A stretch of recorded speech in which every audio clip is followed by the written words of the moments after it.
everybody, welcome to another video. My name is Infiniti, and if you don't know, I'm the face, the voice, and the hands behind all the content here under Infiniti Crafting Co. and the website InfinitiCraftingCompany.com. Welcome to Channel Chat 119. This is day 2 of Vlogust. I think today is going to be a really chill episode. Before I dive into it though, let me see. I said yesterday I was going to start off with this. So, at the end of the video, I will be showing off the pot of the day. I have been going through the rest of my stock from last semester and sorting through it and photographing it for the website. And so I decided to do an update basically every day along with these Vlogust videos, so I actually get the lead out and get my shop updated properly. That being said, I hope you'll stick around to the end to see what I have in store for you today. Today's channel chat is going to be extra chill. I have a few projects I've got planned out for myself to kind of get through. Some of them more long-term, some of them more, what do I want to say, now-oriented. So things that I can kind of get through relatively quickly and not necessarily get out there, but just get through relatively quickly. The longer term project has really become something of a, what do I want to say? I don't know what I want to say today. I am tired. Yesterday when I did the first episode of Vlogust, I stayed up till like 3 a.m. to make sure everything got into the rendering program, and then I ran around and went on campus and dug up the, garden bed of mine that I had up there. The end of the spring I put down some tomatoes, eggplants, though they didn't sprout. I did do cauliflower as well, but it over ripened and died, so I plucked that up. I did a lot of weeding. I think I mixed together some bone meal and blood meal together and just put them at the base of my seedlings and just covered it up. And when I went up there yesterday, it was like Jumanji weeds had taken over that whole bed. It was wild. And my collard green plant was like 3 feet tall. That is the biggest collard green plant that I have ever had since I started gardening. So that was really interesting. So maybe next year I'll get to duplicate those results.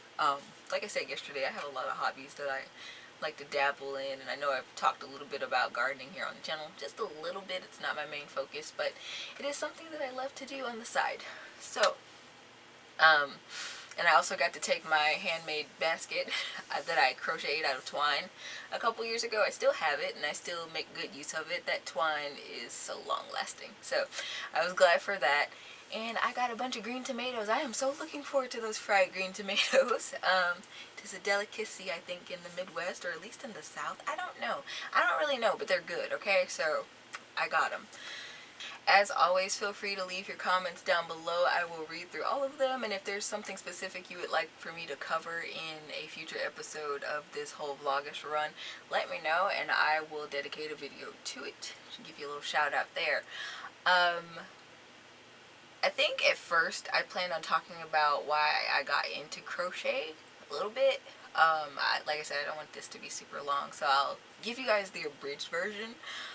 When I was a kid, I'd always wanted to knit, and being a kid, I didn't really know the difference, or I didn't know about crochet in general. I just knew about knitting. And fast forward till when I was about 14 going on 15, I discovered crochet, and I was like, oh, well, this seems cool, let me try this out. And so I thought it looked easier, so I went for it, and that wasn't too bad. I remember the first things I tried to make. I still have it. I still have it. Let me go get it. Okay, y'all are gonna judge me just a little bit, but that's okay. So I liked to collect stuffed animals, okay? And I thought when I first started crocheting that it would be a great idea to practice by making them clothes, okay? And so I did that on this white teddy bear that I had. I decided to make him a little sweater, a little coat, if you will, and it turned out horribly. It was absolutely the worst thing that I've ever made. Probably aside from the first hat I ever made, which was for a miniature duck. But this was the result of that. he has his little sleeves. I couldn't tell you to this day how I made this. I don't know what went on here, but it went on there. And so I just kind of kept it over the years, right? It's something that I forgot about a little bit, and every now and again when I dig him up and see him, I'm like, dang, that's a trophy from my past. So I couldn't tell you what kind of stitch I used. It kind of looks like a double crochet in some spots and half double in some spots. It's a really bad sweater. Like, objectively awful. I want to take it off of him. I feel bad because this thing hasn't been taken off of him in 10 years. It's kind of wild. Let's see. And I don't even know if I can get it off. Could I get it back on? If I did, I don't know. But you can see how the sleeves are all stretched out and whatnot. So, anyway, that was one of the first things I ever made. And, you know, despite how bad this thing was, it was that moment that I realized, you know, if I actually got good at this, I can make better stuff and I can wear that stuff. So I got into practicing with it more, and in the beginning, couldn't make hats to save my life, so they all ended up being little triangle weird things and like elf hats. Kind of like my Santa hat. But it wasn't on purpose, so I didn't appreciate it as much back then. Like I said last time, it became something really cathartic for me, and I really found that I was my happiest when I was stitching something, whether it was for somebody else or whether I was like doing a commission eventually, or whether it was for me, myself, and I find that as I've gone on, I've had less time for personal projects per se, and so I think along the line somewhere, knitting or crochet patterns, that design work has become some form of my personal projects. A lot of the times I end up with the finished garment, so it feels like selfish knitting even though most of the time it's not, or selfish crocheting even though it's not. So basically that is my villain origin story as to how I got into crocheting. It was a childhood passion finally discovered, and now it's an adult passion that I'm still discovering new stuff about. So that's one of the cool things about it. In general, the craft in general, just that it offers you that lifelong learning pathway, which again just ties into everything else that I've been doing my whole life. So that's pretty cool. So that aside, the abridged version of Side, I have 4 projects, right? And I have been fighting the urge to cast on new stuff because I don't really need to cast on new stuff, you know?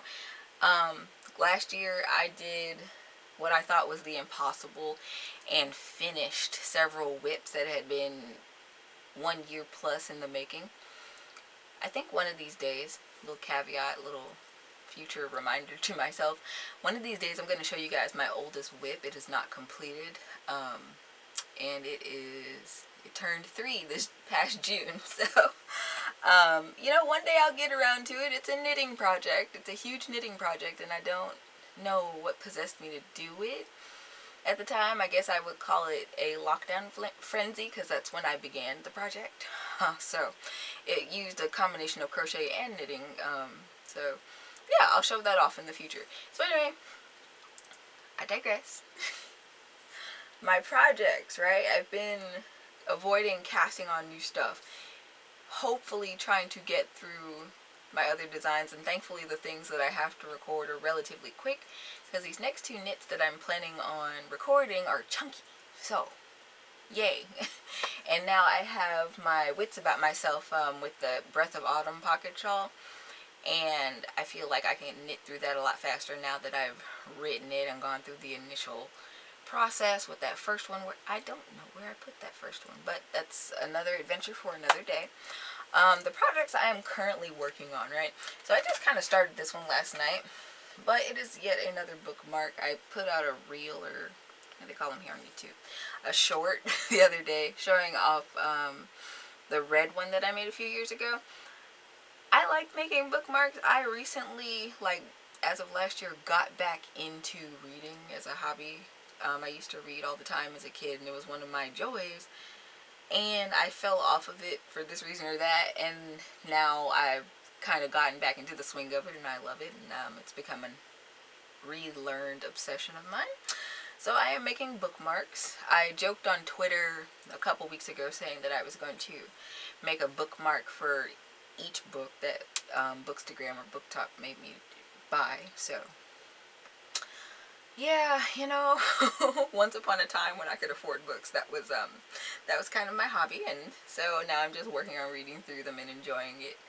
In the meanwhile, I was asked what my favorite types of books are, and I grew up reading a lot of nonfiction and biographies and stuff, and I was a weird enough child to read a dictionary a few times, so, you know, I got kind of tired of that stuff, and I'm drawn more so to, like, fantasy stuff and, like, light romances and things like that. I think they're charming in their own way. So, I make my own little bookmarks. I put this pattern out on YouTube last year, actually. I think it was, like, last March or something, or April. Don't quote me on it, but I know it's back on my channel. So if you want to check out my project tutorial playlist, it's under that for sure, and the written instructions are on my blog. I'll try to remember to link that in the comment section below if you're interested in that. I think that this sage green doesn't show up that well on camera, but this is a sage green. I made bookmarks in this color called Wasabi, and I had 5 of them that I put in the shop recently. But I don't know where they are. I think I already stowed them away on the shelf, so they are buried at the moment, but those pictures are also live over there. I do have several colors that I want to make up. This is one of those projects where I can just kind of start it and go with it. It's one of those turn your mind off projects, which I enjoy. I don't know what possessed me to start using crochet thread for it. When I wrote the pattern, I called for, like, True Boot, which is a 3 or 4, like, yeah, I think it's like a 3-weight yarn. It's like the Kobu. So, something like this I used for the original pattern. And I went all the way from that with a 4mm crochet hook to this, a 1.5mm crochet hook and some thread. I don't know what's wrong with me. If nothing else, I can appreciate the flatness, though. They're not completely flat like paper. I didn't expect them to be, and I don't really care about that so much. Some people are a little more nitpicky than that, but they work really well in my books, so I am happy to make them with the thread. Even though the original ones that I still have work really well too, but there's something about the thread that I really enjoy. So, here we go. Okay, so this second project I'm going to show you guys has been kind of a secret project, even though here lately I've been flashing little teasers about it. I know I've been showing it off on Twitter. I'm kind of waiting before I show it off on Instagram because I took some specific pictures of it in the beautiful sunlight, and so I really want that to be the first picture. So I might not even debut this to Instagram until next year because, you know, plus it's still a work in progress, so I have my excuses. I decided to start stash busting a little bit last year, especially with some of my nicer yarns that I have back here on the shelf. And so the first round of that would be my Peekaboo Waistlace. What is that? My Peekaboo Lace Weight yarn that I got from Darn Good Yarn, I guess a couple years ago now. I kind of collect it from time to time because, well, I design garments, so, you know, and being extra large, I gotta have a decent amount to work with, so I just slowly collect a fiber if it's a little pricier, and then when I feel like I have enough and the dye lots are aligning and all that, then I get started on a design with it. So this is their Peekaboo Waistlace. Why do I keep saying waistlace? Lace weight yarn. It's a tongue twister for me today. Okay, I think this is actually upside down, but it doesn't matter right now. I am making a cardigan. I found this stitch that I wanted to do a tutorial on back in 2021. And I sat on it because I'm like, oh my god, it would be so cool to do a cardigan out of this. I could visualize it at that point. And so I just kept that sticky note in my notebook of ideas and sat on it. It was kind of picking at me all of last year, and I just resisted the urge to pick this up and start it until earlier this year when I was actually finishing off all of my whips. I think after I finished off that spike stitch cardigan, I immediately got started on this. So I've been working on this and sitting on this for a while. This is the back panel, and right now it's about 34 inches, so it drops down from my shoulder to the back of my knee. So I like that kind of thing. If you guys, didn't learn anything from the Oculus cardigan, I do like duster-like cardigans. So I'm on that adventure again, just not quite the same method of execution. I didn't feel like doing the circle thing, and I don't know when I'm going to get to the video tutorial for the Oculus cardigan, but whenever I do, best believe my members will be the first to know about it. So yeah, I finished off this back panel and I was so happy about that. And so then after I did that, it took about a day break or so, and I got cracking with the front panel. I always leave extra long strands of yarn on my projects so I can use them to sew with later. So, and just kind of wrap this up a little bit. So the front part of it is just the same. I've been using a 3.75 millimeter crochet hook for this whole project. That's not too bad. The other night, me and my grandma sat up and watched The Patriot together, and I crocheted and she was crocheting, and it was fun.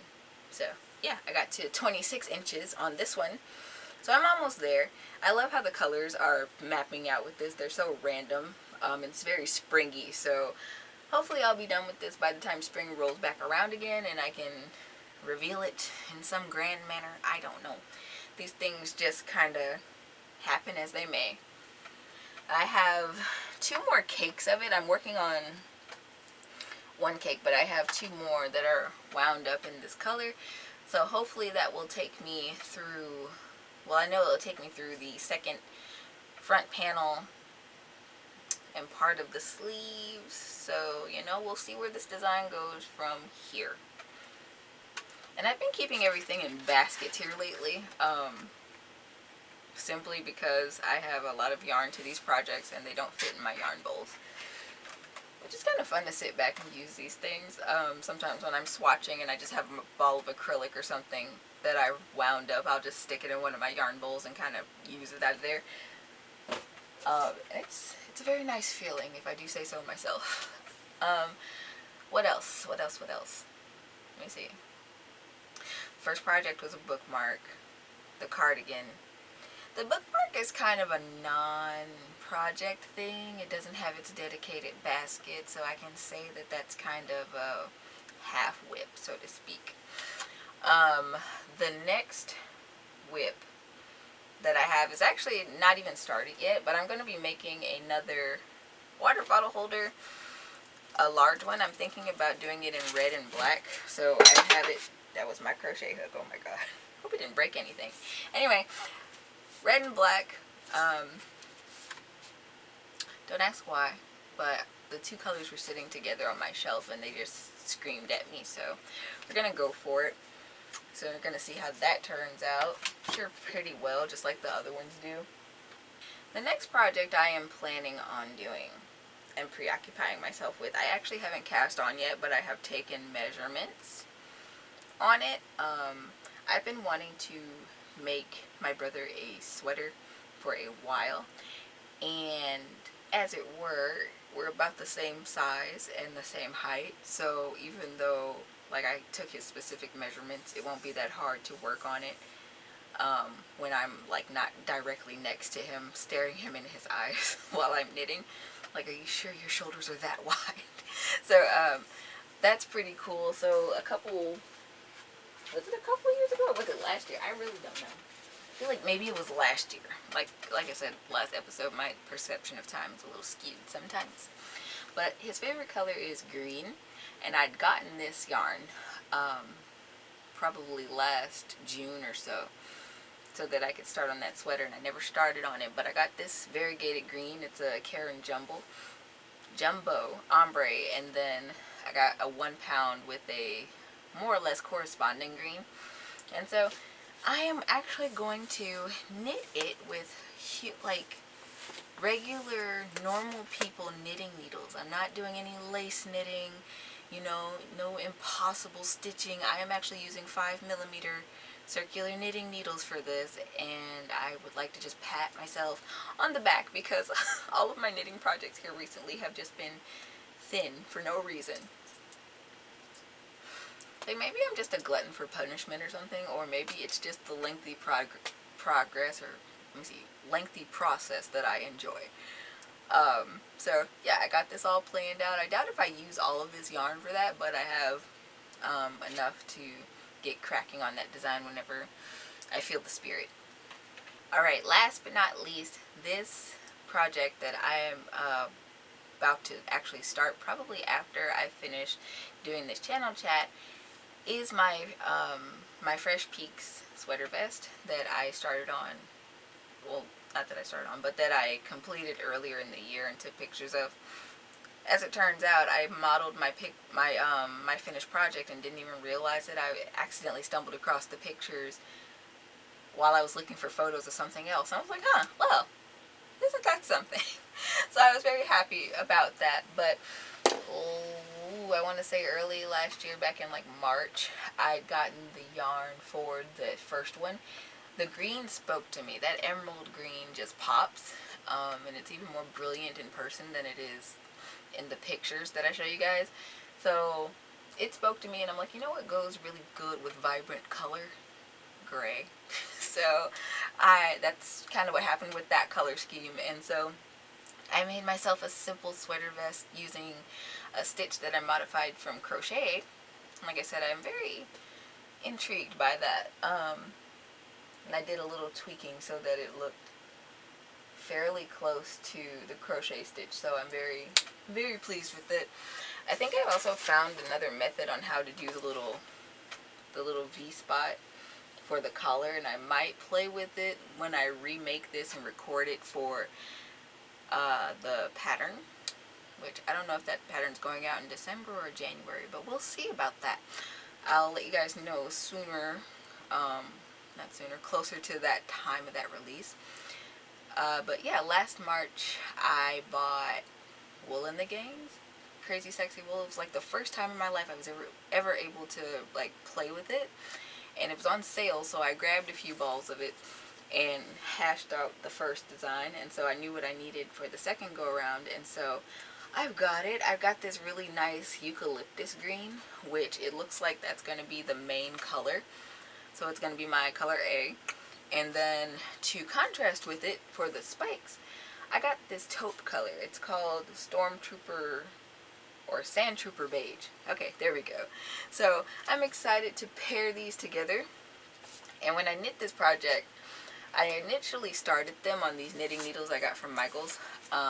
They're the Prim Ergonomic knitting needles, and they're triangular. I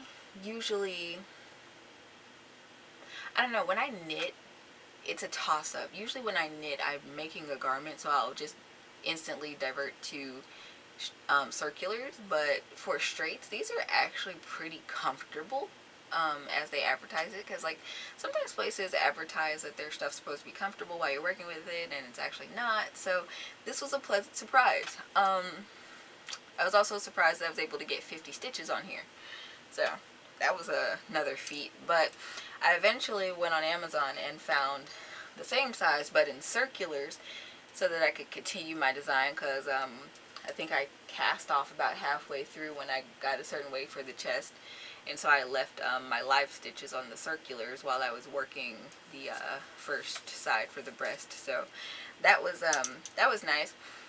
One day when I went back to Michael's, my grandma sent me on a yarn scavenging trip, so I went in there and I got myself another pair of these to have on hand, because for some reason when I wrote the initial pattern, Infiniti said to have 2 sets of needles, and I don't know if she meant the straights or she meant the circulars with the straights at this moment, because I'm not looking at the pattern.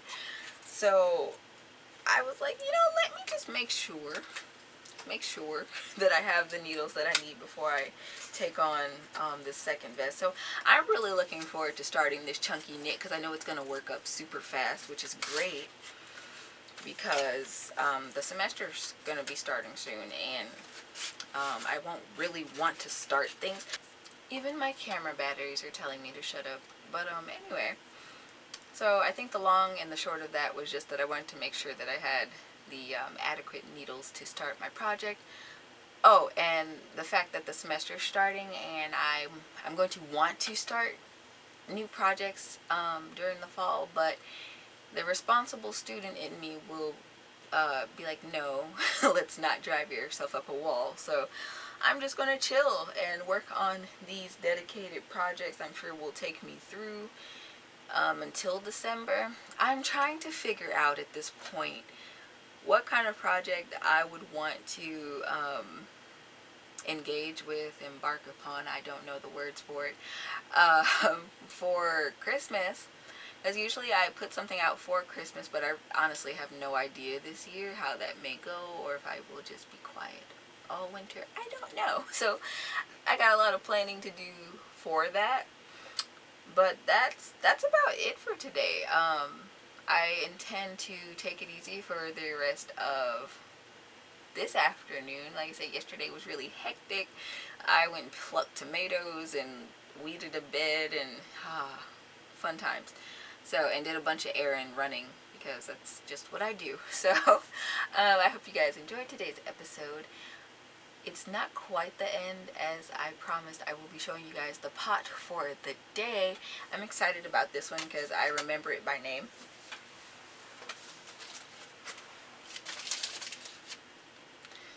And this is day 2. So let me move my yarn.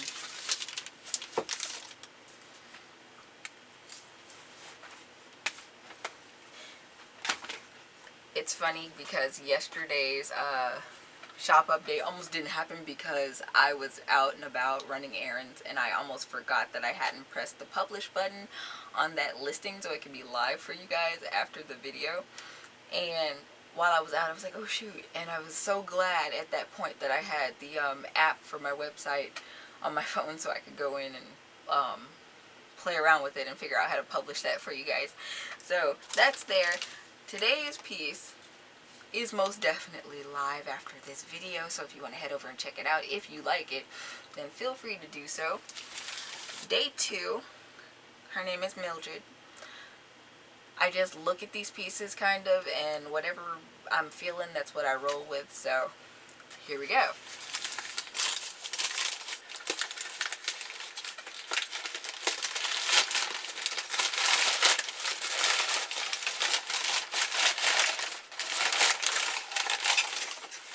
Past me wrapped that so well. But okay, this one, ooh, this is another one that came out the wood firing.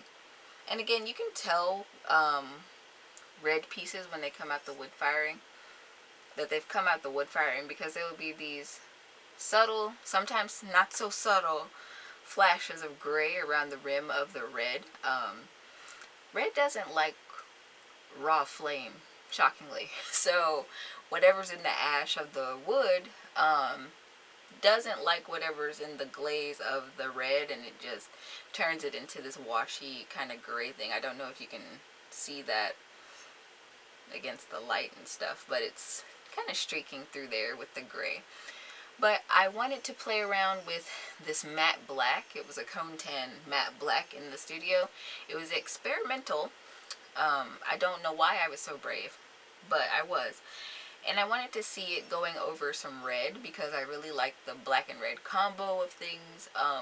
So I think there was like 3 pieces total that I did with the red and black in case they turned into garbage. I didn't want to waste all of my pieces. So this was one of them. And it's also one of them where I experimented with the mouth of the piece. I think next time, actually this one I did kind of do it, but I think next time I will more so beat the shape into the body of the vessel instead of just around the mouth of it, because while this is nice, this one's actually better than I thought it was. But I would really like to play with the sharp angles after I've thrown a piece on the wheel. So this is Mildred. She holds knitting needles, and I did not expect her to. I just kind of stuck knitting needles in this piece while I was doing the photo shoot to see if they would stand up, and they did. they did, to my surprise. So she holds both crochet hooks and knitting needles, so she was made with crochet hooks in mind. Again, I'm thinking that, you know, when I go in to do vases this go around, they're going to be taller, definitely taller than these, because these, I know I went in with a lot of crochet hooking in mind. So here's that. She is a very petite piece that fits in the palm of your hand. And I know for sure there's a yarn bowl with this coloration on it. I just have to get to it. So stay tuned. She may come up during the rest of August. So you'll get to peep her out. And this piece will be available in shop in a couple minutes. So feel free to head over and take a look at all those different angles and lightings and such. And if you want her, you can take her home. Alright, and that's about it for today. Thanks for hanging out with me and listening to me blab for the second day in the row. Like I said, I am planning on staying fairly consistent with this. I know after this week my whole family event thing will be over, so I'll have a little bit more time and I guess a few more brain cells to devote to this whole vlogging experience. So if there's anything you want me to cover specifically about my craft or whatever it is, leave me a comment down below. Don't forget to subscribe and ring that notification bell if you haven't already, so you don't miss out on my future vlogs or my future tutorials. I hope you guys enjoyed that tutorial this morning. I absolutely love that little stitch. It's darling. Anywho, I digress. I regularly post tutorial content for both crochet and continental knitting. So if you're brand new and this is the first video you're seeing and you've watched it to the end, thank you. If you're a returning member that has watched this all the way to the end and you know you continue to enjoy my rambling, thank you also. If you want to follow me elsewhere, I am on Instagram. I have my own website. You can sign up for the newsletter so you don't miss out on updates from Infiniti Crafting Co. I do believe that is it. Thanks for watching, and until next time, guys, happy making.